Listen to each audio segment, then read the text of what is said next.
7 सितंबर को एक total lunar eclipse जो एक्वेरियस साइन में बन रहा है और मून और राहु कंजक्ट रहेंगे एक्वेरियस साइन में। इसका इम्पैक्ट जो है वर्ल्ड वाइड रहने वाला है। इंडिया में भी विजिबल है ये रात को 9:57 PM से लेके और अराउंड 1:15 तक रहने वाला है, और जो सूतक है वो 9 घंटे पहले लग जाता है। अब जो देखिए उस दिन क्या होगा कि जो मून जो है और जो राहु है सेम नक्षत्र में रहने वाले हैं। उस दिन जुपिटर और राहु की भी जो डिग्री है ऑलमोस्ट 24 डिग्री के जुपिटर होंगे, 24 के ही राहु को होंगे। अब सिचुएशन क्या है कि जो जुपिटर है वो जेमिनी साइन में है, राहु एक्वेरियस में है, तो उनका एक दूसरे पे एस्पेक्ट है, दृष्टि है। नाड़ी एस्ट्रोलॉजी में 5-9 जो प्लैनेट्स होते हैं उनको कंजंक्शन माना गया उनका, तो कहीं ना कहीं जुपिटर और राहु नमाश में कंजक्ट हो जाएंगे। पूरा विजिबल है इंडिया के अंदर। मुंडेल लेवल पे इसके जो इम्पैक्ट है वो कुछ अच्छे नहीं है। स्पेशली कुछ टेररिस्ट अटैक हमारे को देखने को मिल सकते हैं।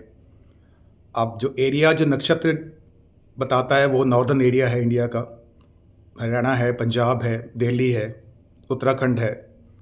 यहाँ पे कुछ सिचुएशन ख़राब हो सकती हैं। नेचुरल कैलेमिटीज़ तो बढ़ेंगी, ये भी नहीं रुकेंगी, अभी ये भी चलती रहेंगी। जो आप लैंडस्केप देख रहे हैं या बारिश की जो सिचुएशन बनी हुई है आज की डेट में इंडिया में। और अब ये दोनों प्लैनेट हैं, जो जुपिटर है वो जेमिनी साइन में है, वो भी एरीज साइन है, राहु भी एरीज साइन में है, तो एयर के थ्रू भी कुछ ना कुछ डिस्ट्रक्टिव इवेंट्स होने की संभावनाएं हैं।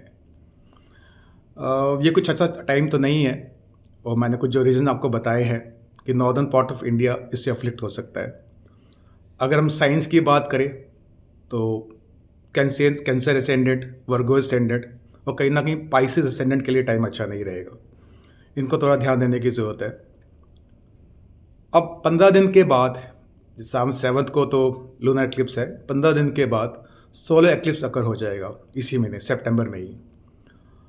अब सोलर एक्लिप्स जो रहेगा और जो जब नक्षत्र में रहेगा उस टाइम जो चंद्रमा जो है कहीं ना कहीं eastern part of India, eastern part of world की बात करता है। मुंडेल लेवल पे ईस्टर्न पार्ट अगर आप देखेंगे तो नॉर्थ ईस्ट हो गया, बिहार हो गया, गुवाहाटी हो गया, कलकत्ता हो गया, पाकिस्तान हो गया, बांग्लादेश हो गया। इन कुछ एरियाज में डिफ़िकल्ट टाइम है।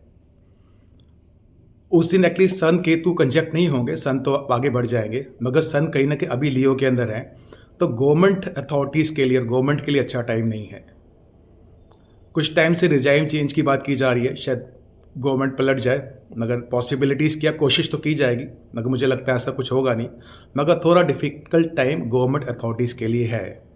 गवर्नमेंट के अगेंस्ट कुछ ना कुछ चीज़ें होने वाली है। ये ऑपोजिशन के थ्रू हो सकती हैं, किसान के थ्रू हो सकती हैं, और कहीं ना कहीं स्टूडेंट्स के थ्रू भी हो सकती हैं।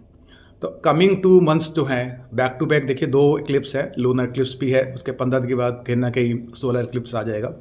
तो ये टाइम अप टू नवंबर ठीक नहीं है।